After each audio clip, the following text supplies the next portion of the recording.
आज हम लोग क्लास 11th के स्केलर और वेक्टर चैप्टर में जीरो वेक्टर के बारे में पढ़ेंगे और जीरो वेक्टर के प्रॉपर्टीज़ क्या होते हैं उसके बारे में पढ़ेंगे।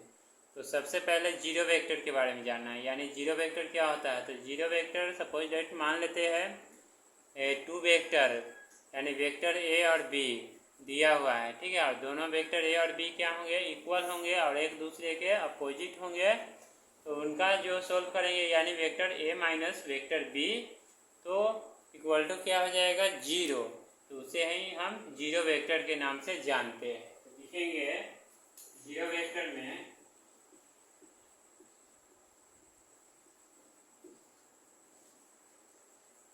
If two vector vector A and vector B are equal and opposite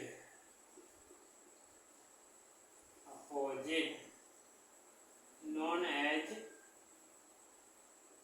zero vector।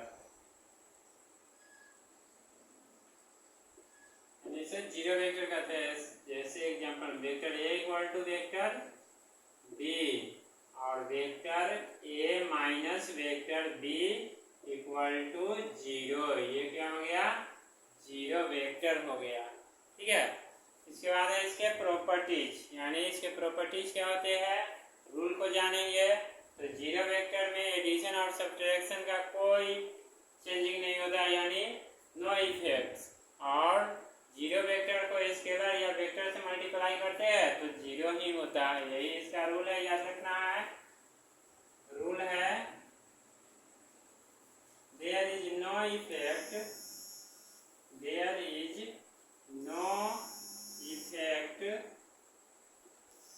Of addition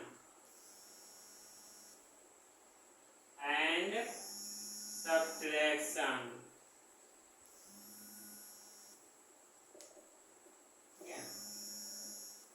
ये हो गया, यानी जो एडिशन में ऐड के फॉर्म में और सब्ट्रैक्शन के फॉर्म में जीरो वेक्टर का कोई इफेक्ट नहीं होता। यानी जैसे अगर हम यहाँ पर लिख देंगे वेक्टर ए प्लस जीरो तो इक्वल टू क्या हो जाएगा, वेक्टर ए, और वेक्टर ए माइनस जीरो लिखेंगे तो फिर भी क्या होगा, वेक्टर ए ही होगा, कोई इफेक्ट हुआ तो ये कोई इफेक्ट नहीं पड़ता। इसके बाद है if multiply if multiply by scalar suppose मान लेते हैं m है, ठीक है, एंड वेक्टर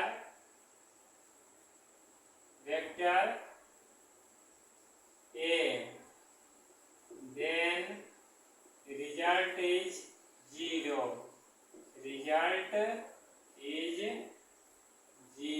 क्या होगा, तो जीरो होगा, याद रखना है। यानी वेक्टर ए स्केलर m है, m को जीरो से मल्टीप्लाई करेंगे ना तो क्या होगा, जीरो ही होगा। और फिर a से वेक्टर मल्टीप्लाई करेंगे जीरो में तो यह क्या होगा, तो जीरो ही होगा। यह रूल हो गया जीरो वेक्टर का, जो फिजिक्स का एक इम्पोर्टेंट पार्ट है।